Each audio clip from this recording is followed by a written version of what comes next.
Banyak sekali orang bilang kalau mau kaya, mau terbebas dari hutang, baca surah Al-Waqiah. Itu bener nggak ya? Aku nggak tahu itu dalilnya bener nggak sih, Sofi, atau nggak ya? Langsung kita lihat aja kebenarannya pemirsa ya. Ini dia.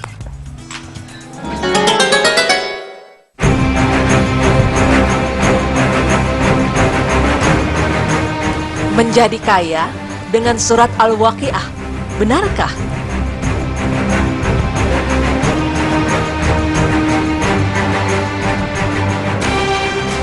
Kaya raya, tentu secara mayoritas tidak ada satu orang pun yang menolak untuk menjadi kaya. Memiliki banyak harta dan dapat membeli apapun yang kita mau, pasti itu merupakan impian dari setiap umat manusia. Tidak hanya itu, ada pula orang-orang yang berpikir bahwa kesuksesan seseorang itu baru diakui jika dia sudah menjadi orang kaya.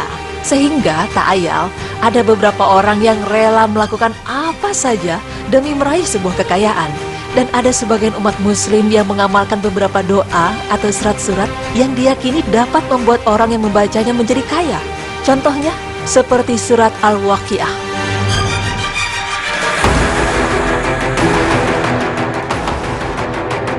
Pemirsa, ada beberapa umat muslim yang mengatakan bahwa surat Al-Waqiah merupakan surat yang membawa berkah kekayaan jika kita mengamalkannya.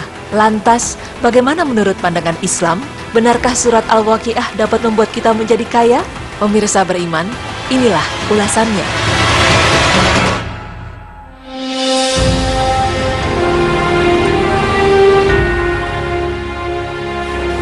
Seperti yang sudah kita ketahui, Allah Subhanahu wa Ta'ala selalu memberikan faedah di balik segala firman-firman-Nya. Salah satunya ialah surat Al-Waqiah, di mana surat ini merupakan surat Al-Quran yang dikenal sebagai surat penuh berkah dan memiliki banyak khasiat serta keutamaan yang besar. Oleh karenanya, sebagian kaum muslimin bersemangat menjadikan surat Al-Waqiah sebagai surat primadona dan favorit yang dibaca secara rutin pada setiap malam hari. Sehingga dalam hal ini, ada hadis yang mengatakan bahwa barang siapa membaca surat Al-Waqiah dan mempelajari tafsirnya, maka ia tidak dicatat oleh Allah termasuk orang-orang yang lalai, dan ia sekeluarga tidak akan mengalami kemiskinan. Imam As-Sayyuti 277. Dari hadis tersebut, tersirat ya bahwa surat Al-Waqiah merupakan surat yang dapat mendatangkan rezeki jika kita mengamalkannya. Tapi menurut beberapa ulama, hadis tersebut derajatnya adalah maudhu atau palsu, karena di dalam sanadnya terdapat seorang perawi yang bernama Abdul Qudus bin Habib, di mana ia pernah memalsukan hadis sebagaimana yang dinyatakan oleh sebagian ulama hadis.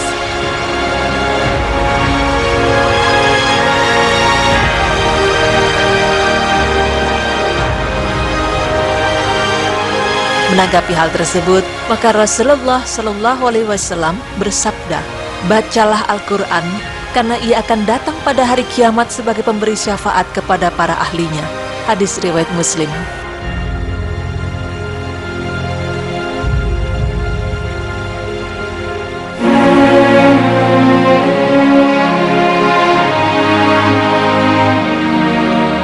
Pemirsa, Al-Quran itu memang memberikan manfaat tersendiri bagi pembacanya. Tetapi jika kita memiliki niat dan tujuan yang tidak baik, maka dikhawatirkan kita terjerumus menjadi syirik. Namun, seperti pembahasan berita Islami masa kini sebelumnya, ada beberapa amalan-amalan pembuka pintu rezeki yang dapat kita lakukan, seperti taubat dan istighfar. Karena dengan perbanyak bertaubat dan beristighfar atas kehendaknya, maka Allah akan membukakan pintu rezeki untuk kita. Dan Allah Ta'ala berfirman, "Maka aku katakan kepada mereka, mohonlah ampun kepada Rabb-mu, sesungguhnya Dia adalah Maha Pengampun, niscaya Dia akan mengirimkan hujan yang lebat dan membanyakkan harta dan anak-anakmu, dan mengadakan untukmu kebun-kebun dan mengadakan pula di dalamnya untukmu sungai-sungai." Quran Surah Nuh ayat 10 hingga 12.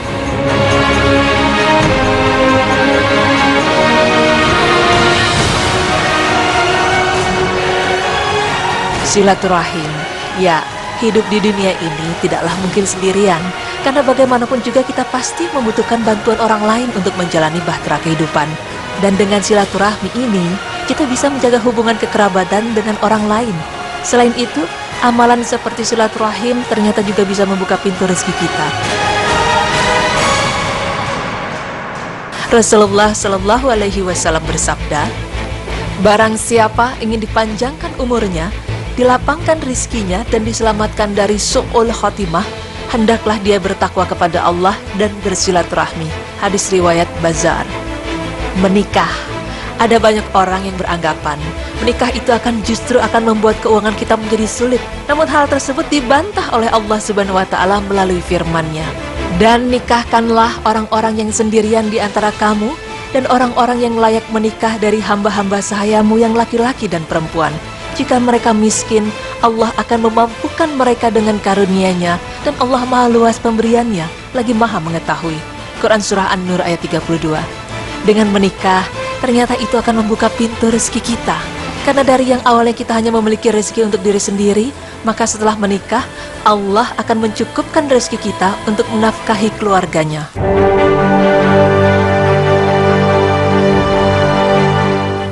Pemirsa beriman, jika pintu rezeki kita telah terbuka dan dicukupkan oleh Allah Subhanahu wa taala, maka seharusnya kita beribadah kepada Allah Subhanahu wa taala sebagai tanda syukur kita. Namun, manusia tetaplah manusia. Terkadang mata kita dibutakan oleh harta dan selalu merasa tidak cukup atas kekayaan yang telah Allah berikan kepada kita. Betapa banyak orang kaya namun masih merasa kekurangan. Hatinya pun selalu tidak merasa puas dengan apa yang diberi oleh Sang Pemberi rizki. Sehingga Rasulullah SAW bersabda, kaya bukanlah diukur dengan banyaknya kemewahan dunia, namun kaya atau ghina adalah hati yang selalu merasa cukup. Hadis riwayat Bukhari 6446 dan Muslim 1051.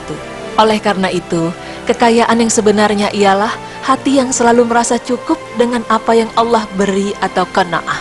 Menanggapi hal ini, Ibnu Battal rahimahullah mengatakan bahwa hakikat kekayaan sebenarnya bukanlah dengan banyaknya harta, karena harta dapat membuat orang tidak pernah merasa puas dengan apa yang diberi. Dan orang seperti ini selalu berusaha keras untuk menambah dan terus menambah hartanya. Bahkan ia pun tidak peduli dari manakah harta tersebut ia peroleh. Ibnu Hajar al-Asqalani rahimahullah juga menerangkan bahwa orang yang disifati dengan kaya hati adalah orang yang selalu qanaah atau merasa puas dengan rezeki yang Allah beri. Karena ia tidak meminta-minta dengan bersumpah untuk menambah hartanya. Bahkan yang terjadi padanya ialah ia selalu ridho dengan pembagian Allah yang maha adil padanya. Allah berfirman, barang siapa menghendaki kehidupan dunia dan perhiasannya, pasti kami berikan balasan penuh atas pekerjaan mereka di dunia dengan sempurna, dan mereka di dunia tidak akan dirugikan. Itulah orang-orang yang tidak memperoleh sesuatu di akhirat kecuali neraka. Dan sia-sialah di sana apa yang telah mereka usahakan di dunia, dan terhapuslah apa yang telah mereka kerjakan. Quran Surah Hud ayat 15 hingga 16. Pemirsa beriman, menurut beberapa ulama, surat Al-Waqiah bukan merupakan surat yang dapat memberikan banyak rezeki. Namun sebagai umat muslim, kita wajib membaca dan memahami makna dari setiap surat di dalam Al-Quran. Selain itu, kekayaan di dunia bukanlah kekayaan yang abadi. Walau tak menampik, kita hidup di dunia ini membutuhkan sebuah harta, tapi jangan sampailah kita dibutakan oleh harta. Karena sesungguhnya harta tidak dapat membuat derajat orang tersebut naik di mata Allah Subhanahu wa taala. Sedangkan orang yang paling kaya di mata Allah adalah orang yang paling qanaah atau selalu merasa cukup dengan rezeki yang diberikan Allah. Seperti sabda Rasul, ridolah atau terimalah pembagian yang Allah tetapkan bagimu, maka kamu akan menjadi orang yang paling kaya atau merasa kecukupan. Hadis riwayat At-Tirmizi 2305, Hasan al-Syekh al-Albani.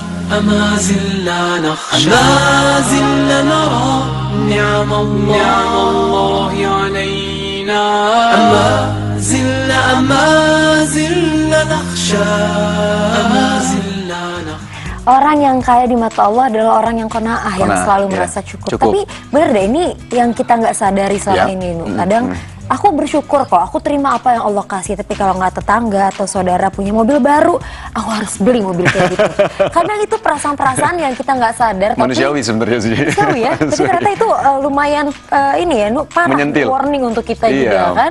Dan memang memang tadi berarti tadi maudu ya, dalilnya ini maudu, jadi memang palsu. Al-Waqiah kalau ketika memang orang-orang kadang-kadang kalau misal sesuatu yang berbau uang ya, terus rezeki itu orang akan melakukan hal itu gitu. Betul. Nah, kalau tadi sudah disebutkan bahwa ini memang hadisnya itu maudu ya gitu, tidak palsu.